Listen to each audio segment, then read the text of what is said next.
ASML's earnings just proved the skeptics wrong, yet everyone's still calling the stock overvalued. Today I'm stripping away the headlines to reveal what's actually happening inside the business. I'll show you what I believe ASML stock is worth, and what I'm doing with my own position after assessing the fundamentals. So the headlines suggest that ASML stock fell after earnings, which wasn't actually the case. The stock basically traded flat, but regardless, the lack of movement in the stock price was surprising because ASML actually reported really great earnings. They raised their guidance for the rest of 2026, and their CEO, Christophe Fouquet, said the orders for their lithography machines were extremely strong, as ASML's customers accelerated their capacity expansion plans. The strong demand for ASML's machines is due to their customers ramping up production of AI chips. Advanced chip makers like TSMC and Micron have to use ASML's EUV machines to essentially print their designs onto the wafer. Without ASML, none of this AI boom would be possible. They are the ultimate bottleneck.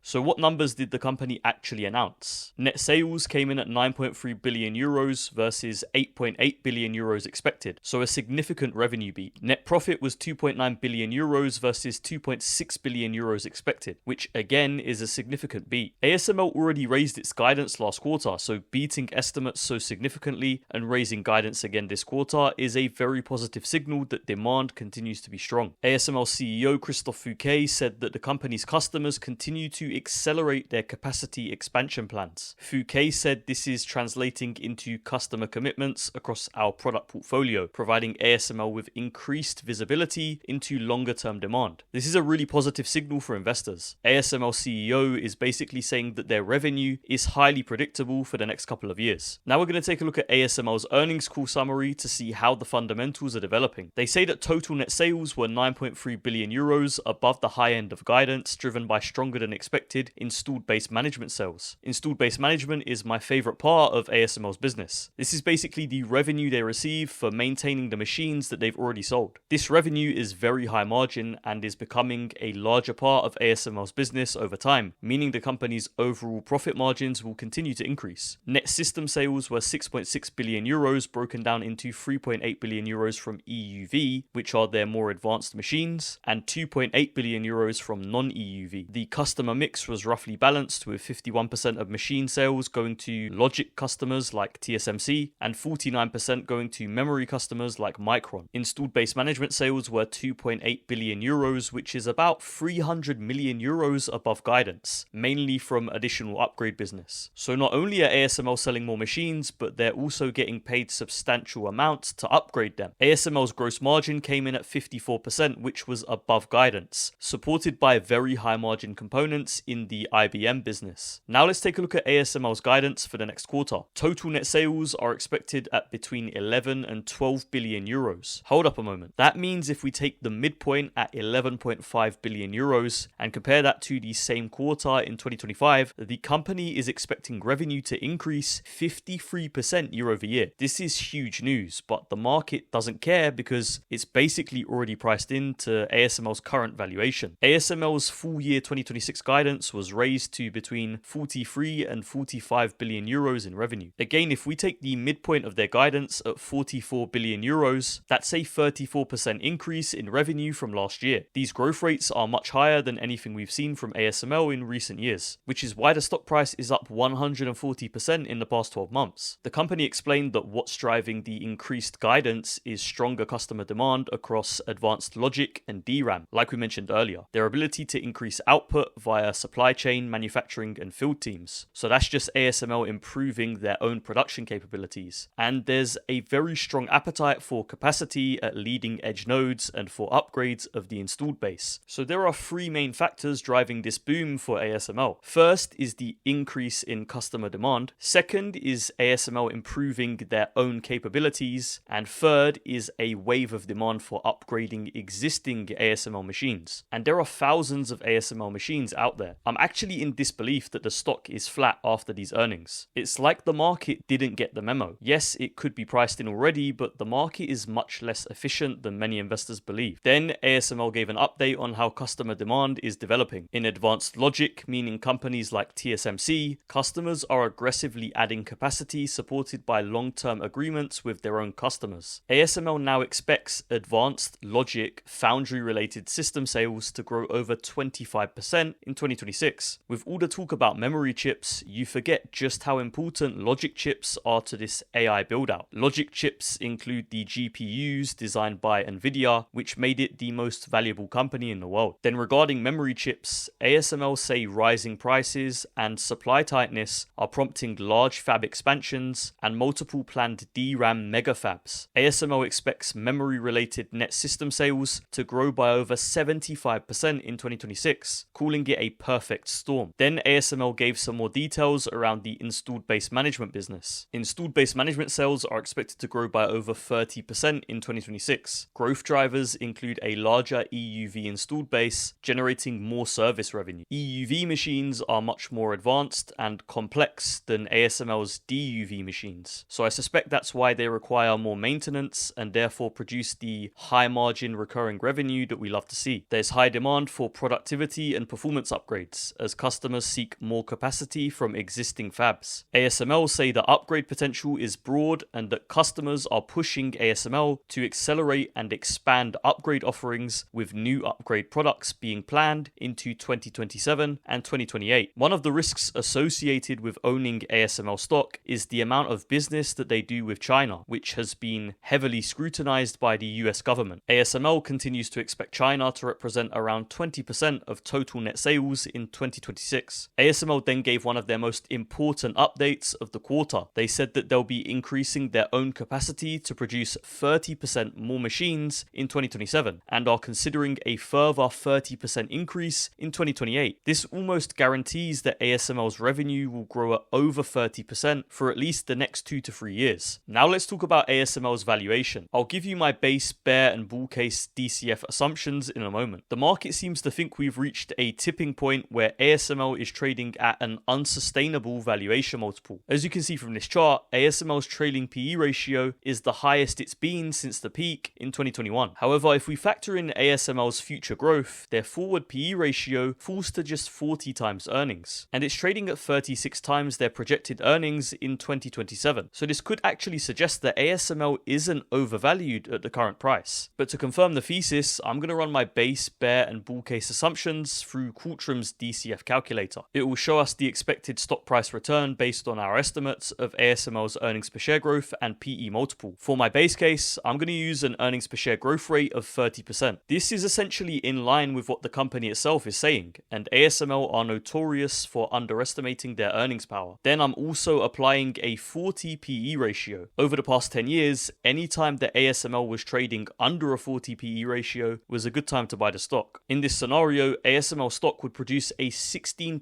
annualized return from today's price, increasing from around $1,800 per share to over $3,800 per share in 2031. So my base case is suggesting that the stock is actually somewhere between fairly valued and undervalued. Then for my bear case, I've used an earnings per share growth rate of 25% and a 35 PE ratio. In this scenario, ASML stock would produce an 8% annualized return from today's price, increasing from around $1,800 per share to just under $2,800 per share in 2031. So my bear case suggests that the stock is overvalued at the current price. Then for my bull case assumptions, we have an earnings per share growth rate of 35% with a 45 PE ratio. In this scenario, ASML stock would produce a 23% annualized return from today's price, increasing from $1,800 per share to over $5,200 per share in 2031. So my bull case suggests that ASML stock is actually heavily undervalued from today's price. Out of these three scenarios, the base case is the most realistic in my view. So if I had to label ASML stock today based on its valuation, I definitely lean towards it being fairly valued or even slightly undervalued. I'm currently up over $200 on my ASML position, with it now making up around 7% of the portfolio. I wouldn't be opposed to making ASML a larger position, but I'm currently fully invested. And there are also a few other attractive investment opportunities that I'd prioritize right now over ASML. For example, Netflix, which I'm down over $200 on. It still makes up over 13% of the portfolio despite the decline in its stock price, and I believe it's deeply undervalued right now. That's it for today. Let me know your thoughts in the comments, and I'll catch you in the next video.